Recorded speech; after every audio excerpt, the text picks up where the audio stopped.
Okay, so, I mean, that's a kind of humiliation, isn't it? Is that fair? Humiliation? Somebody disagree with that? Okay. Okay. It's very, very close to her. At 36, so she left not a lot of time between husband number one and husband number two. 36, she met a new husband, and she got a new job, where she was bullied within 2 months. She had antibiotic-resistant tonsillitis again, and she was off sick from work, and then she had a tonsillectomy.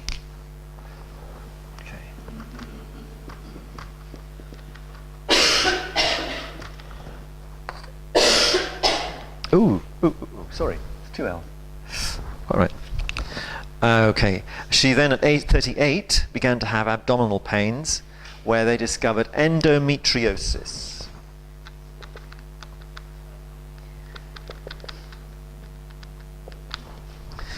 Okay. This is just a simple fertility case. The lady, this woman, fell over in hospital immediately after her scan, with a full bladder, and she suffered an injury to her arm, and she was given a laparoscopy to clear the endometriosis. Yeah? Okay.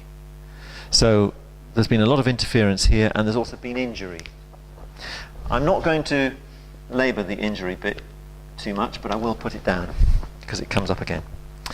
Then her arm, by the age of 41, her arm is still bad and still requires physio and ongoing hospital observation to investigate the extent of the injury. And she's right-handed? Okay, so there's an injury pattern. And during the consultation, I think you became aware that she gets quite emotional and gets a lump in her throat. Yeah. So you give her Ignatia 1M to hold, then Arnica 1M, and Carcinosin 30, 3 times a week, and Folliculinum 30, 3 times a week. And of course, this is to cover the fact there's lots of suppression, there's lots of humiliation, there's lots of miasmatic mess. So I think we're justified in giving Carcinosin. There's no head or tail to this case, typical for Carcinosin. And the Folliculinum is because this chakra has been so messed about. It's so badly affected by all that's gone on.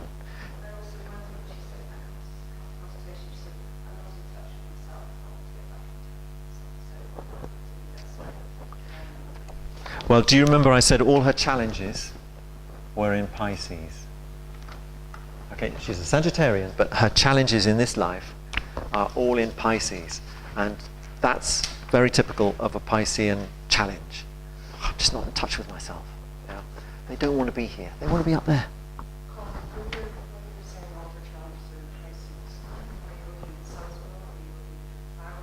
No, I'm looking at her North Node. She was actually born a Virgo in her last life, which makes her very, very, very exacting. I am going to get the last ounce out of you if I possibly can. Is that how you feel? Exactly. She's still doing her last life. She's not in this life properly. Sorry, that's very unmedical. But you don't mind, do you? Good. I didn't wait for you to say no. All right. At the third consultation, I won't go all through the details, except that she had phosphoric acid and carbo-veg, because she had begun to express symptoms of kind of irritable bowel stuff. Lots of gurgling, bubbling, pains, etc. And phosphoric acid for weakness. Okay. Phosphoric acid, very good for stimulating where there's not very much energy. And carbo-veg for lots of wind and burping and bubbling and exhaustion. Carbo-veg is fantastic. Carbo-veg is a fantastic base chakra remedy. One of the great base chakra remedies after someone's been ill. Phosphoric acid, one of the great base chakra remedies. It's really, both of them, establish people in their base chakra.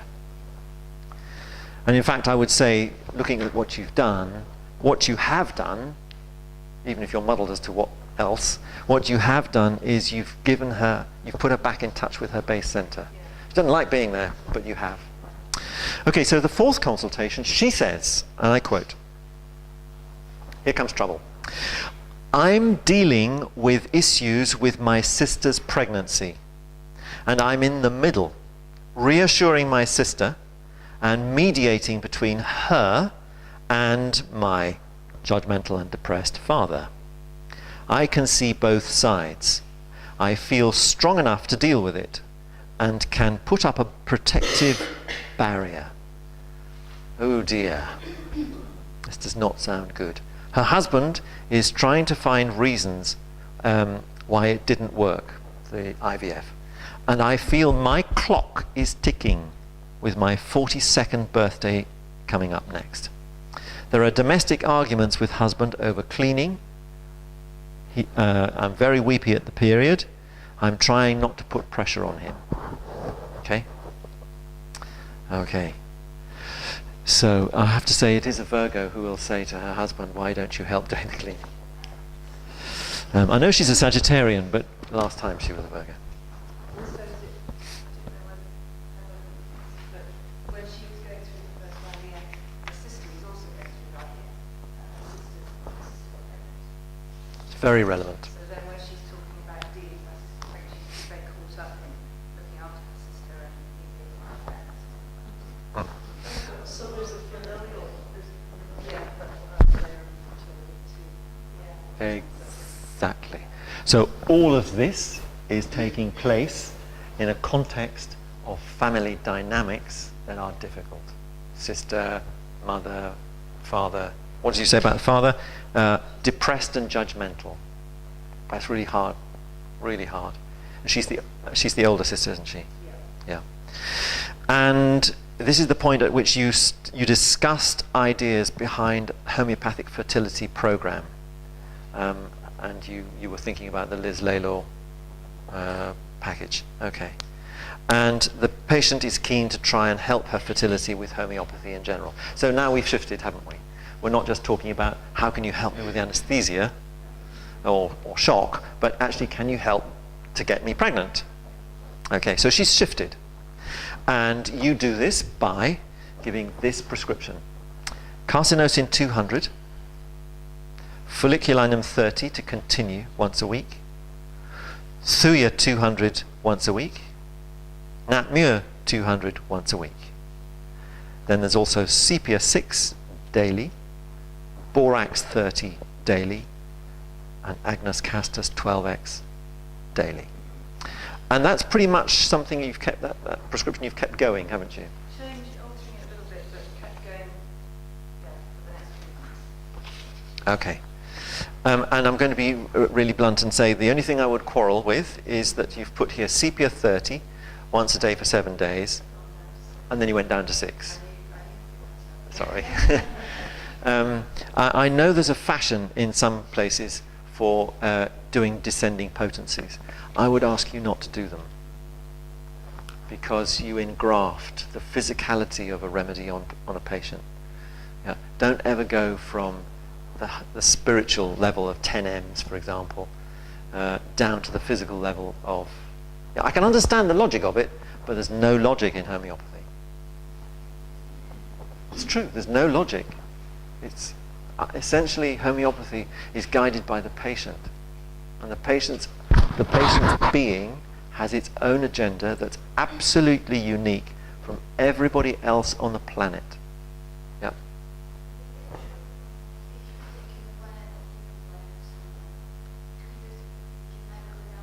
No, it's not true. Especially of certain remedies. There are certain remedies, pulsatilla and lycopodium and arsenicum. There's no problem with coming down. If you've given a 200 2 years ago, and now they've got a sore throat and they need a 30, there's not a problem. No. But you don't do it with lachesis. Yeah? You don't do it with lachesis. Lachesis is better if you maintain the same potency that worked last time. Yeah? Sepia, the reason that was that I was giving her Sepia 30 for a week before she started the fertility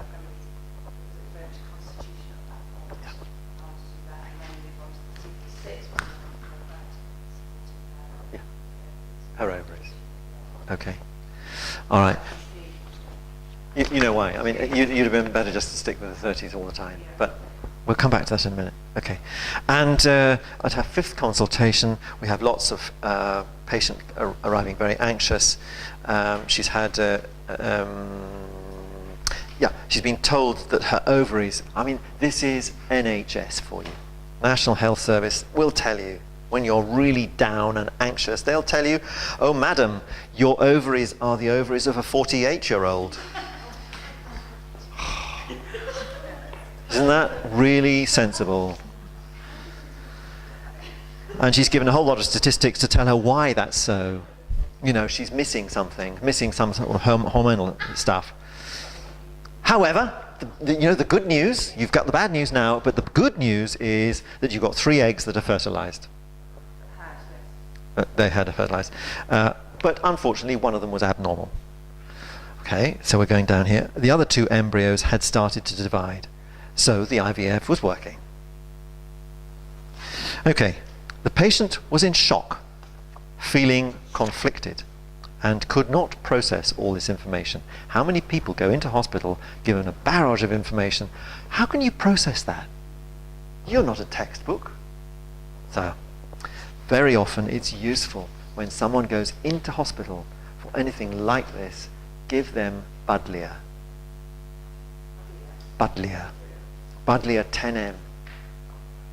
Because it gives them space inside. Shall I spell that for you?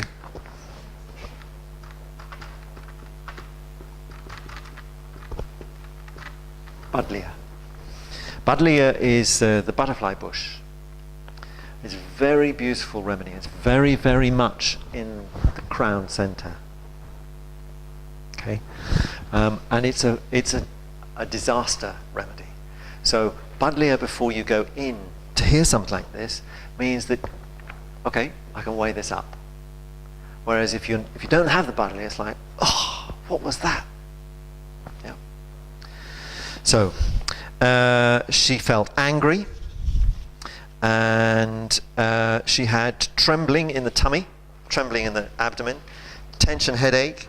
She felt cold, urgent bowel motions, not breathing properly, wringing her hands. Oh, wringing hands is such a gift, such a gift. Yeah. Main remedies, arsenicum. I'm beating myself up for not having my own child, and I feel railroaded by the doctors. Horrendous. Horrendous. So you gave her Ignatia 1M in the office there and then. Did you see that it helped her? Right, fantastic. Yeah, very, very good. But you maintained the prescription that you had before, which is your program. Then she came back and she says, every time I get fatigue symptoms, I panic. She's worse for movement. She feels better if she conserves her energy. Typical chronic fatigue. And she keeps forgetting words. She said, I want to try once more with IVF. How many times is this then? This is the 3rd time? Second time. Okay. 6 consultations. 6 consultations. Yeah. Okay, so 2nd time of IVF. I had a patient who did it 13 times. I expect her to die. I expect her to die of cancer. It's appalling. 13 times, with all that that implies. I mean, yards and yards and yards and yards of progesterone and the Clomid and. Mad.